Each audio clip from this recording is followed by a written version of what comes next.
السلام علیکم ورحمۃ اللہ وبرکاتہ۔ نحمده ونصلي ونسلم علی رسولہ الکریم، اما بعد۔ اللہم صلی علی محمد وعلی آل محمد کما صلیت علی ابراہیم وعلی آل ابراہیم انک حمید مجید۔ اللہم بارک علی محمد وعلی آل محمد کما بارکت علی ابراہیم وعلی آل ابراہیم انک حمید مجید۔ آج کے سبق میں آپ کے سامنے آپ کی کتاب میں سے 2 ابواب کا میں نے تذکرہ کرنا ہے۔ ان میں سے پہلا باب ہے باب الرجل یصیب من امرأتہ او یباشرها وہی حائض،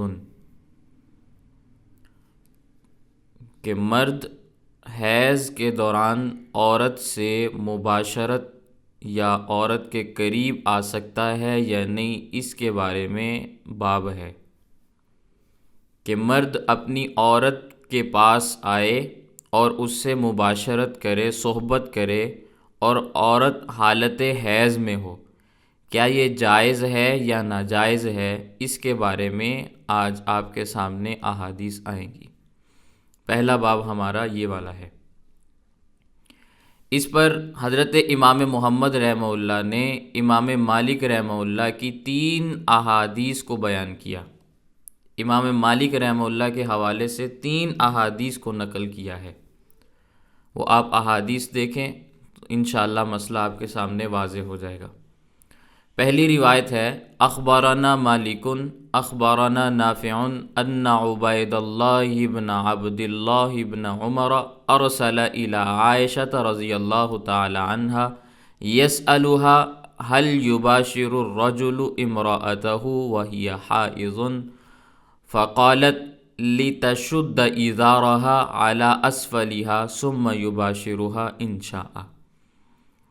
اخبارنا مالک اخبارنا نافع ان عبید اللہ بن عبد اللہ بن عمر ارسل الى عائشة يسألها هل يباشر الرجل امرأته وهي حائض فقالت لتشد إزارها على أسفلها ثم يباشرها إن شاء۔ حضرت امام محمد رحمہ اللہ امام مالک رحمہ اللہ سے روایت کو نقل فرماتے ہیں امام نافع رحمہ اللہ نے ہمیں یہ بات پہنچائی کہ حضرت عبید اللہ بن عبد اللہ بن عمر، یعنی حضرت عبداللہ ابن عمر رضی اللہ تعالیٰ عنہ کے صاحبزادے اور سیدنا فاروق اعظم رضی اللہ تعالیٰ عنہ کے پوتے، انہوں نے کسی کو سیدہ عائشہ صدیقہ رضی اللہ تعالیٰ عنہ کے پاس بھیجا کہ وہ شخص جائے اور جا کر ان سے سوال کرے کہ کیا مرد اپنی بیوی کے ساتھ حالت حیض میں میل ملاپ کر سکتا ہے یا نہیں۔ هل یباشر الرجل امرأته وهي حائض، یہ سوال کرنے کے لیے بھیجا۔ فقالت، تو سیدہ عائشہ صدیقہ رضی اللہ تعالیٰ عنہ نے فرمایا لتشد ایزارها على اسفلها، کہ عورت اپنے ایزار کو یعنی تہبند کو ناف کے نیچے سے باندھ لے، ثم یباشرها ان شاء، پھر اگر مرد مباشرت کرنا چاہے تو کر سکتا ہے۔ حضرت سیدہ عائشہ صدیقہ رضی اللہ تعالیٰ عنہ نے کیا فرمایا کہ عورت اپنے ایزار کو، اپنے تہبند کو اپنے ناف کے نیچے سے باندھ لے، پھر اگر مرد مباشرت کرنا چاہے، قریب آنا چاہے تو آ سکتا ہے۔ یہ سیدہ عائشہ صدیقہ رضی اللہ تعالیٰ عنہ کا ارشاد ہے۔ اب اس بات کو ذرا سمجھیں۔ حضرت سیدہ عائشہ صدیقہ رضی اللہ تعالیٰ عنہ سے سوال کیا گیا کہ حالت حیض میں مرد اپنی بیوی سے میل ملاپ کر سکتا ہے، صحبت اٹھا سکتا ہے یا نہیں؟ تو سیدہ عائشہ صدیقہ رضی اللہ تعالیٰ عنہ نے فرمایا کہ عورت اپنے ناف کے نیچے سے ایزار کو باندھ لے، تہبند باندھ لے، یعنی جو سطر والا حصہ ہے، جس سطر والے حصے کے ساتھ حیض وابستہ ہے، اس حصے کو ڈھانپ لے کہ ناف کے نیچے سے لے کر گھٹنے تک اس روایت کے اندر گھٹنوں کا بیان نہیں ہے، لیکن آگے روایات آئیں گی تو مسئلہ واضح ہو جائے گا۔ مراد یہاں بھی یہی چیز ہے کہ ناف کے نیچے سے لے کر گھٹنوں تک، یعنی گھٹنوں کے اوپر تک جو درمیان میں مقامات ہیں ان کو ڈھانپ لے، ان کو اچھے طریقے سے کور کر لے۔ اس کے بعد اگر کوئی مرد اس کے پاس آنا چاہے اور وہ اس سے مباشرت کرنا چاہے تو کر سکتا ہے، یعنی باقی جسم کے ساتھ اگر وہ تعلق قائم کرنا چاہے تو قائم کرنے کی اجازت موجود ہے۔ یہ سیدہ عائشہ صدیقہ رضی اللہ تعالیٰ عنہ کا جواب ہے۔ اسی لیے امام محمد رحمہ اللہ فرماتے ہیں قال محمد وبہذا ناخذ لا باس بذلک وهو قول ابی حنیفہ رحمہ اللہ تعالی والعامۃ من فقہائنا۔ امام محمد رحمہ اللہ فرماتے ہیں ہمارا بھی اسی کے اوپر عمل ہے، ہمارا بھی اسی کے اوپر عمل ہے، اور ایسا کرنے میں کوئی حرج نہیں ہے کہ عورت اگر ایام حیض میں اپنے حیض والے جسم کو ڈھانپ لے اور مرد وہاں تک نہ پہنچ پائے، باقی جسم کے ساتھ تعلق قائم کرنا چاہے تو اس کی اجازت موجود ہے۔ وَبِهَذَا نَأْخُذُ، اسی روایت پر ہم عمل کرتے ہیں، لا باس بذالک، اور ایسا کرنا کسی حرج کا باعث نہیں ہے۔ وَهُوَ قَوْلُ ابی حنیفہ، یہی حضرت امام اعظم ابو حنیفہ رحمہ اللہ کا بھی مذہب ہے، والعامۃ من فقہائنا، اور عام فقہا کا بھی یہی قول ہے، عام فقہا کا بھی یہی فرمانا ہے۔ سمجھ آگئی بات؟ تو یہ پہلی روایت حضرت امام نافع رحمہ اللہ نے حضرت عبید اللہ سے بیان کی۔ حضرت عبید اللہ نے، یہ حضرت عبید اللہ کون ہیں؟ حضرت سیدنا فاروق اعظم رضی اللہ تعالیٰ عنہ کے پوتے ہیں، حضرت عبداللہ ابن عمر رضی اللہ تعالیٰ عنہ کے صاحبزادے ہیں۔ انہوں نے سوال کس سے کیا؟ حضرت سیدہ عائشہ صدیقہ رضی اللہ تعالیٰ عنہ سے۔ ان کی جانب آدمی کو بھیجا اور ان سے مسئلہ دریافت کیا اور انہوں نے یہ جواب دیا۔ تو یہ بات آپ کے سامنے واضح ہو گئی۔ دوسری روایت دیکھیں، اخبرنا مالک اخبرنی الثقۃ عندی عن سالم بن عبد اللہ و سلیمان بن یسار انہما سئلا عن الحائض هل يصيبها زوجها اذا رأت الطهر قبل ان تغتسل فقال لا حتى تغتسل۔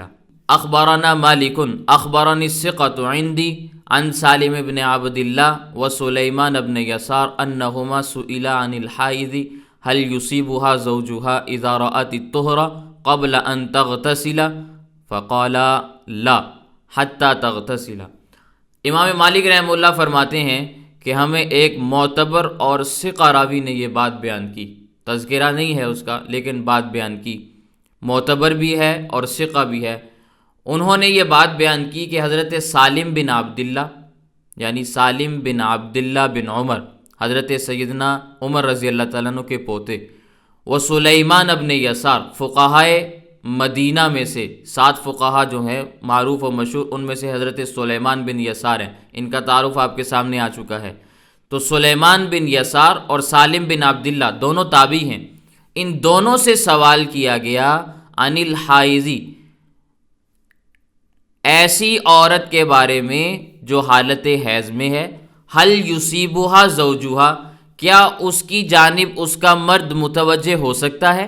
اذا رأت الطہر، جبکہ اس نے پاکیزگی کو بھی پا لیا ہو، قبل ان تغتسل، لیکن ابھی غسل نہیں کیا، فقالا، تو دونوں نے کہا لا، نہیں، یہاں تک کہ تغتسل، وہ غسل نہ کر لے۔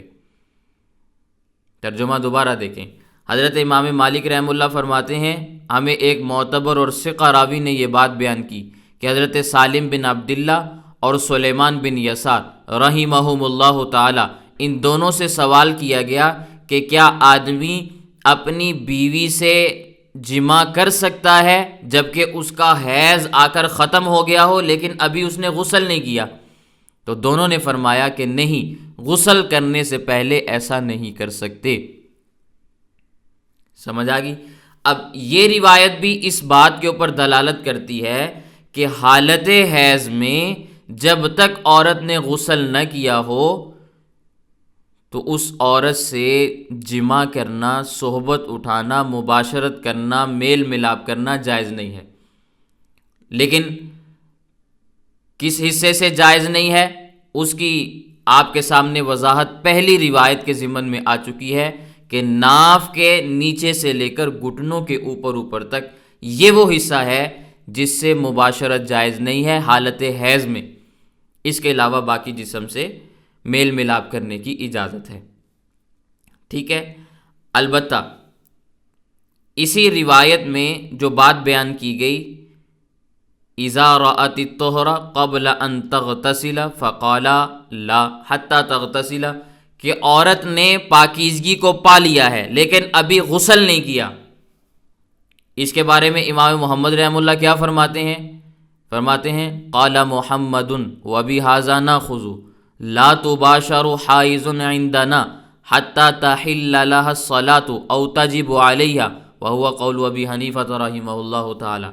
امام محمد رحمہ اللہ فرماتے ہیں ہمارا بھی یہی مذہب ہے کہ حیض والی عورت کے ساتھ اس وقت تک جماع نہیں کر سکتے جب تک کہ اس کے لیے نماز حلال نہ ہو جائے یا اس پر نماز واجب نہ ہو جائے۔ یہی حضرت امام اعظم ابو حنیفہ رحمہ اللہ کا مذہب ہے، ہم بھی یہی بات کہتے ہیں کہ حیض والی عورت کے ساتھ حالت حیض میں جماع کرنا اچھی بات نہیں ہے، جائز نہیں ہے، لیکن جب اس عورت نے پاکیزگی کو پا لیا ہے تو اب اسے چاہیے کہ وہ غسل کر لے، لیکن اس کے بعد تفصیل فقہاء احناف کی کتابوں کے اندر موجود ہے، اگر عورت اپنے اس غسل کو جان بوجھ کر تاخیر کرتی ہے، اتنی تاخیر کر دی کہ ایک نماز کا وقت گزر گیا ابھی تک غسل نہیں کیا، تو اب اس ایک کامل نماز کے وقت کے گزرنے کے بعد اگر اس عورت کے ساتھ اس کا خاوند صحبت کرنا چاہے،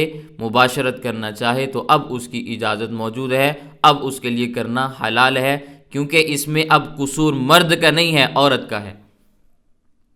سمجھ آ گئی؟ لیکن بہتر اس میں بھی یہی عمل ہے کہ جب تک غسل نہ کر لے اس وقت تک اس کے ساتھ ہم بستری نہ کی جائے، ٹھیک ہے۔ اسی لیے امام محمد رحمہ اللہ فرماتے ہیں یہی ہمارا مذہب ہے کہ جب تک عورت پاکیزگی کو حاصل نہیں کر لیتی، غسل نہیں کر لیتی، اس وقت تک ہمارے لیے یہ بات جائز نہیں ہے کہ ہم عورت کے قریب جائیں، حتی تحل لها الصلاۃ، یہاں تک کہ اس کے لیے نماز حلال ہو جائے، او تجب علیہا، یا اس پر نماز واجب ہو جائے۔ یہی حضرت امام اعظم ابو حنیفہ رحمہ اللہ کا مذہب ہے۔ سمجھ آ گئی بات؟ تیسری روایت دیکھیں، اخبرنا مالک اخبرنا زید بن اسلم ان رجلا سأل النبی صلی اللہ علیہ وسلم ما يحل لي من امرأتی وهي حائض قال تشد عليها ازارها ثم شانك بأعلاها۔ اخبرنا مالک اخبرنا زید بن اسلم ان رجلا سأل النبی صلی اللہ علیہ وسلم ما يحل لي من امرأتی وهي حائض قال تشد علیها ازارها ثم شانك بأعلاها۔ حضرت امام مالک رحمہ اللہ فرماتے ہیں ہمیں زید بن اسلم نے یہ بات بیان کی کہ ایک شخص نے نبی کریم صلی اللہ علیہ وسلم سے یہ سوال کیا کہ میرے لیے میری بیوی کے ساتھ حالت حیض میں کیا کرنا حلال ہے، کیا کرنا جائز ہے؟ نبی کریم صلی اللہ علیہ وسلم نے فرمایا تشد علیہا ازارہا، وہ حیض والی جگہ پر ایزار باندھ لے، تہبند باندھ لے، پھر اس کے اوپر کسی جگہ کو بھی تو استعمال کرنا چاہے تو استعمال کرنے کی اجازت موجود ہے۔ ثم شانک بأعلاہا، اس سے اوپر تم جو چاہے کرنا چاہو کر لو، تمہارے لیے اجازت ہے۔ یہ حضرت امام مالک رحمہ اللہ نے زید بن اسلم کے حوالے سے روایت کو بیان کیا کہ ایک شخص نے نبی کریم صلی اللہ علیہ وسلم سے سوال کیا ما یحل لی من امراتی وہی حائض، کہ میرے لیے میری بیوی کے ساتھ حالت حیض میں کیا کرنا درست ہے، کیا کرنا حلال ہے؟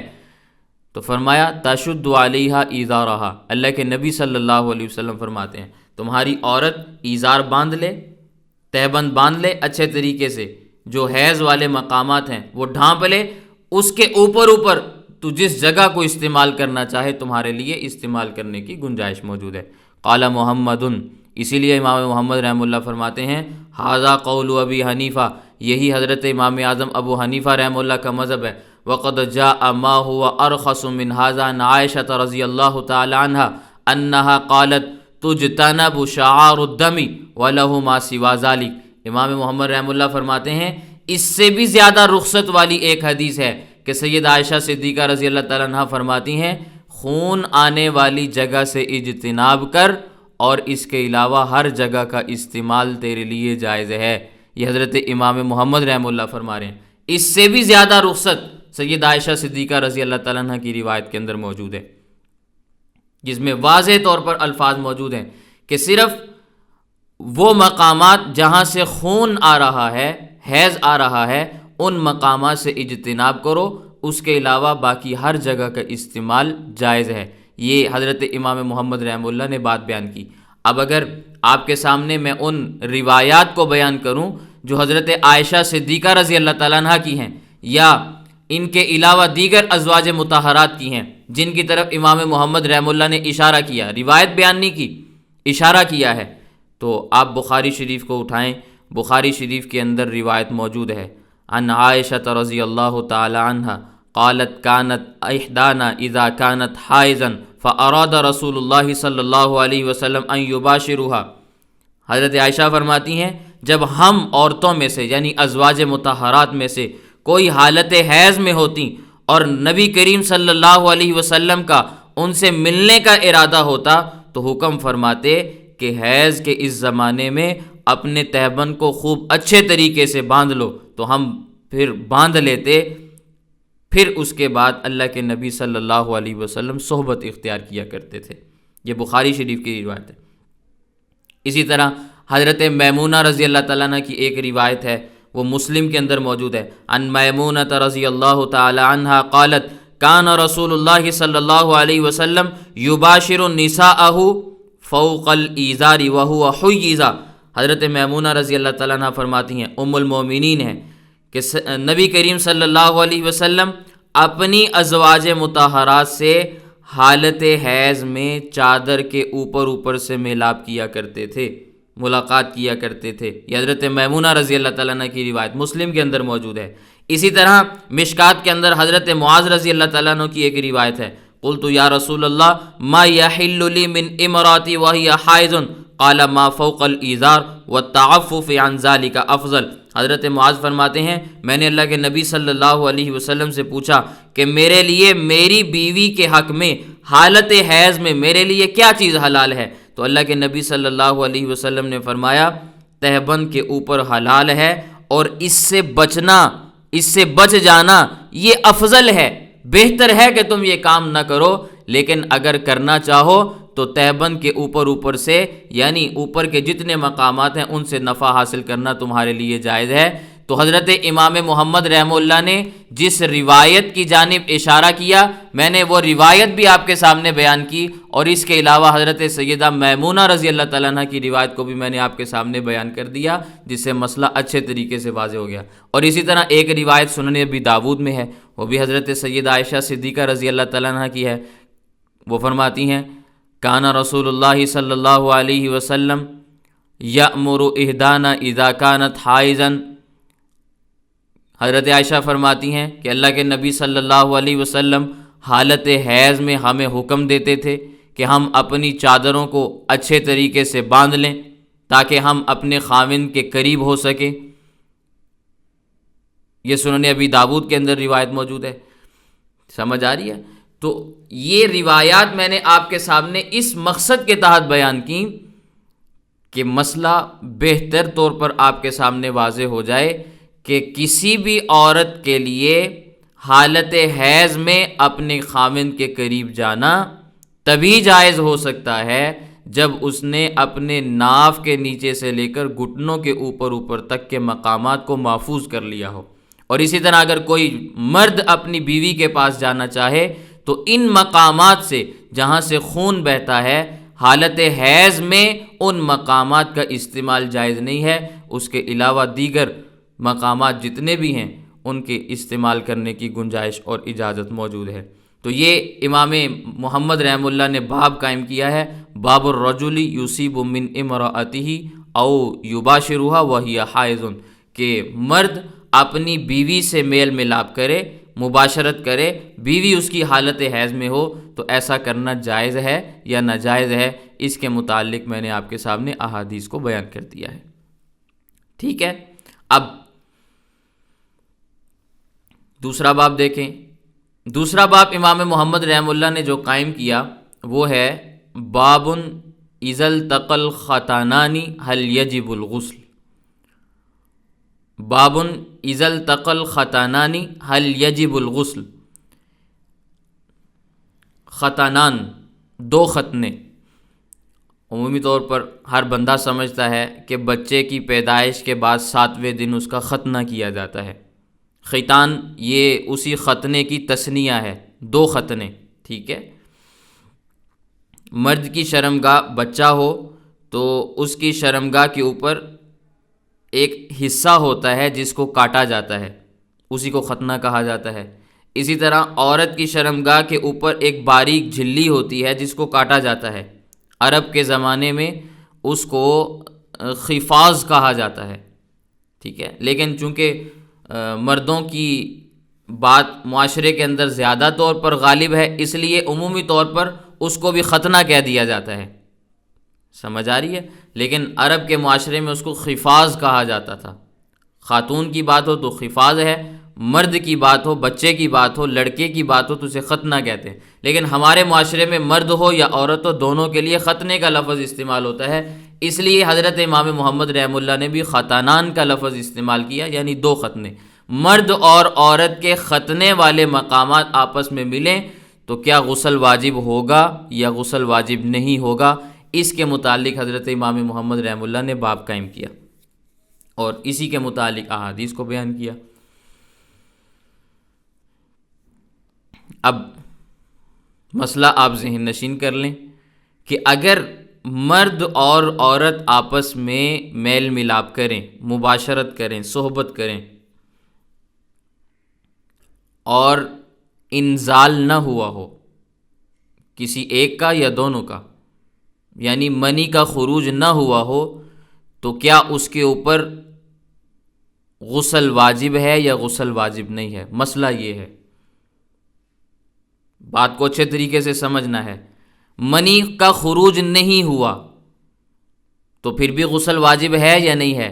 تو یہ بات ذہن میں رکھیں، اگر مباشرت کی ہے اور اس انداز میں مباشرت کی ہے کہ مرد کی شرمگاہ کا ایک حصہ عورت کی شرمگاہ میں داخل ہو چکا ہے، اب خروج، اب نزول ہو یا نہ ہو، منی کا خروج ہو یا نہ ہو، ہر صورت میں غسل واجب ہے،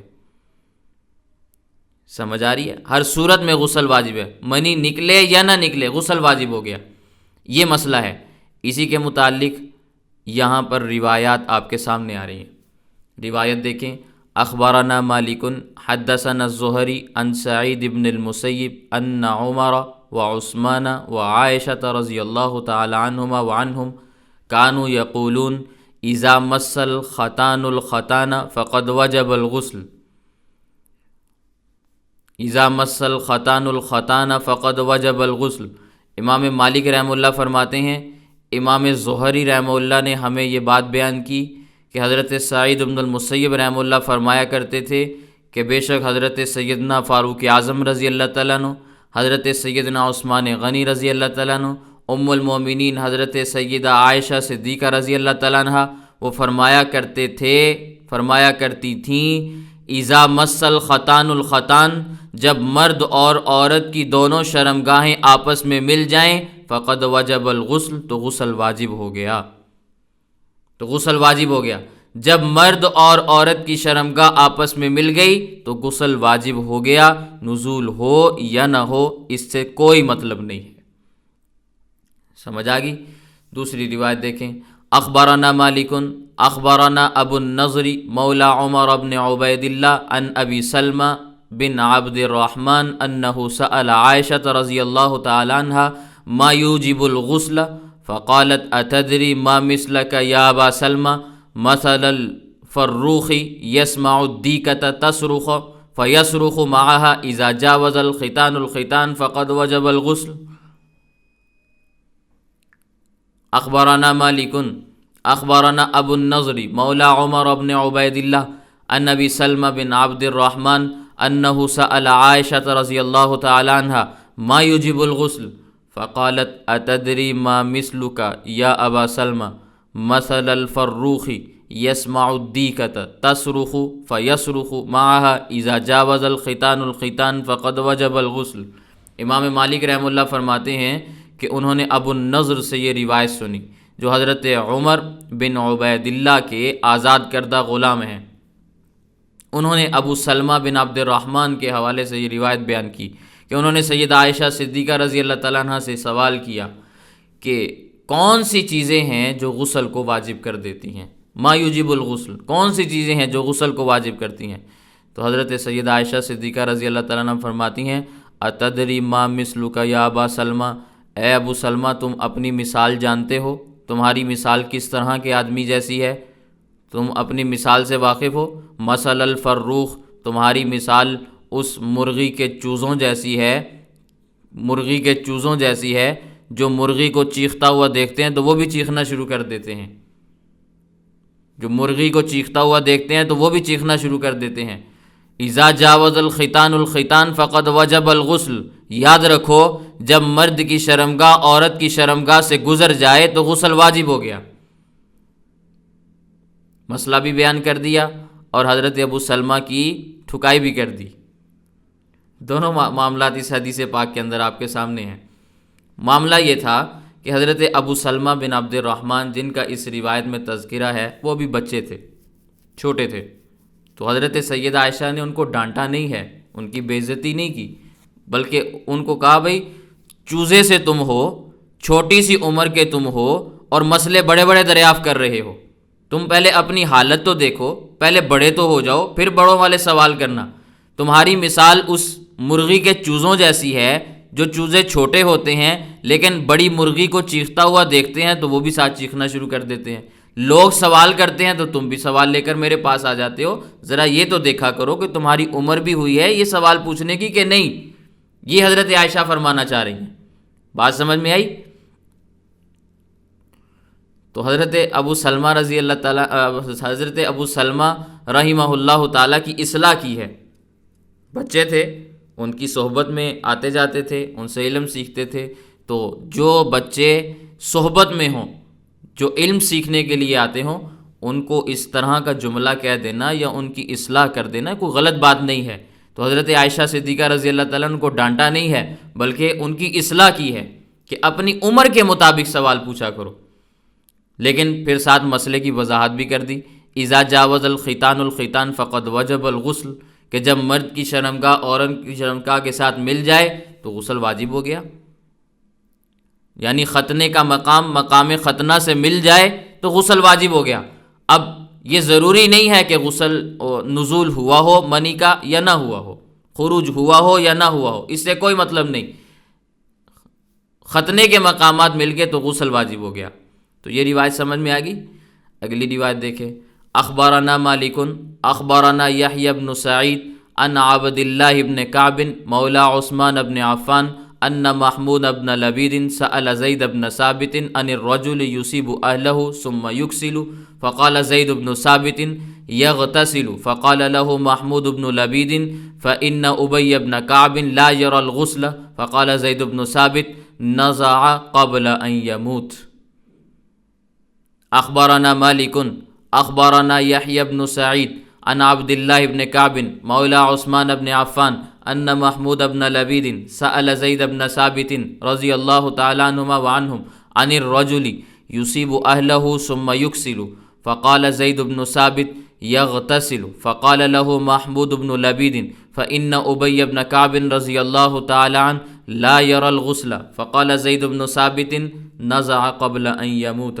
امام مالک رحمہ اللہ فرماتے ہیں کہ یحییٰ بن سعید نے ہمیں یہ روایت بیان کی، انہوں نے حضرت عبداللہ بن کعب سے یہ روایت سنی جو حضرت عثمان بن عفان رضی اللہ تعالیٰ عنہ کے آزاد کردہ غلام ہیں۔ انہوں نے فرمایا کہ بے شک محمود بن لبید نے سوال کیا حضرت زید بن ثابت رضی اللہ تعالیٰ عنہ سے اس آدمی کے بارے میں جو اپنے اہل خانہ کے پاس آئے، یعنی اس سے صحبت کرے، بیوی سے جمع کرے، ثم یکسل پھر اکسال کرے، یعنی انزال سے پہلے جدا ہو جائے، ابھی منی کا خروج نہیں ہوا اور جدا ہو گیا۔ یا اکسال کا دوسرا معنی یہ ہے کہ منی اس انداز میں نکالی کہ عورت کی شرمگاہ سے اپنی شرمگاہ کو باہر نکال لیا۔ فقال زید بن ثابت، تو حضرت زید بن ثابت فرماتے ہیں یغتسل، غسل واجب ہو گیا، دونوں پر غسل واجب ہو گیا۔ فقال له محمود بن لبید، تو حضرت محمود بن لبید کہنے لگے کہ حضرت ابی بن کعب رضی اللہ تعالیٰ عنہ کے بارے میں تو ہم نے سنا ہے کہ وہ غسل کے قائل نہیں تھے، وہ تو فرماتے تھے کہ غسل نہیں ہے۔ تو زید بن ثابت رضی اللہ تعالیٰ عنہ نے کیا فرمایا؟ نزع قبل ان یموت، انہوں نے موت سے پہلے اپنے اس نظریے سے رجوع فرما لیا تھا۔ ان کا یہ نظریہ تھا، لیکن موت سے پہلے وہ اپنے اس نظریے سے رجوع کر چکے تھے۔ ان کے ہاں بھی اب یہی مسئلہ تھا کہ جب مرد کی شرمگاہ عورت کی شرمگاہ کے ساتھ ملتی ہے، ختنے کے مقامات آپس میں ملتے ہیں تو غسل واجب ہو جاتا ہے۔ سمجھ آ گئی بات؟ امام مالک رحمہ اللہ نے یحییٰ بن سعید سے، انہوں نے عبداللہ بن کعب سے جو حضرت عثمان رضی اللہ تعالیٰ عنہ کے آزاد کردہ غلام ہیں، انہوں نے حضرت محمود بن لبید کے حوالے سے یہ بات بیان کی کہ انہوں نے سیدنا زید بن ثابت رضی اللہ تعالیٰ عنہ سے ایسے شخص کے بارے میں سوال پوچھا جو اپنی بیوی سے جمع کرتا ہے لیکن انزال سے پہلے الگ ہو جاتا ہے، تو زید بن ثابت رضی اللہ تعالیٰ عنہ نے فرمایا کہ پھر غسل اس کے اوپر واجب ہو گیا۔ یہ سن کر حضرت محمود بن لبید کہنے لگے کہ حضرت ابی بن کعب تو اس صورت میں غسل کے قائل نہیں تھے۔ تو حضرت زید بن ثابت رضی اللہ تعالیٰ نے فرمایا کہ انہوں نے موت سے پہلے اپنے اس نظریے سے رجوع فرما لیا تھا، اس لیے امام محمد رحمہ اللہ فرماتے ہیں وَبِهَذَا نَأْخُذُ إِذَا الْتَقَى الْخَتَانَانِ وَتَوَارَتِ الْحَشْفَ وَجَبَ الْغُسْلُ انزل او لم ينزل وهو قول ابی حنیفہ رحمہ اللہ تعالی۔ امام محمد فرماتے ہیں اسی پر ہمارا عمل ہے کہ جب دونوں شرمگاہیں مل جائیں، دونوں ختنے کے مقامات ایک دوسرے سے مس ہو جائیں، وتوارت الحشف، اور مرد کے شرمگاہ کا اوپر والا حصہ وہ غائب ہو جائے عورت کی شرمگاہ میں، وجب الغسل، تو غسل واجب ہو گیا، انزل او لم ينزل، اب منی خارج ہو یا نہ ہو غسل واجب ہو گیا۔ وہو قول ابی حنیفہ، یہی حضرت امام اعظم ابو حنیفہ رحمہ اللہ کا مذہب ہے۔ سمجھ آ گئی؟ حضرت امام محمد رحمہ اللہ نے مسئلہ واضح کر دیا، تو میرے خیال سے مسئلہ آپ کے سامنے واضح ہو گیا ہے۔ اس پر اگر آپ کو مزید روایات دیکھنی ہو تو حضرت امام ابو جعفر احمد بن محمد بن سلامہ بن سلمہ الازدی الحجری المصری الطحاوی نور اللہ مرقدہ نے اپنی کتاب شرح معانی الآثار کے اندر بے شمار روایات بیان کی ہیں، اور اتنی روایات بیان کی ہیں کہ آپ پڑھتے پڑھتے تھک جائیں گے انہی مسائل کے متعلق۔ ٹھیک ہے، تو کسی کو کسی بھی مسئلے پر اشکال ہو تو آپ بتائیں، انشاءاللہ آپ کے ان مسائل کا بہترین انداز میں حل بیان کیا جائے گا۔ اللہ تعالی ہمیں نبی کریم صلی اللہ علیہ وسلم کی روایات کو اچھے انداز میں سمجھنے کی توفیق عطا فرمائے۔ وآخر دعوانا ان الحمد للہ رب العالمین۔ کسی کا کوئی سوال ہو تو وہ بیان کر دیں۔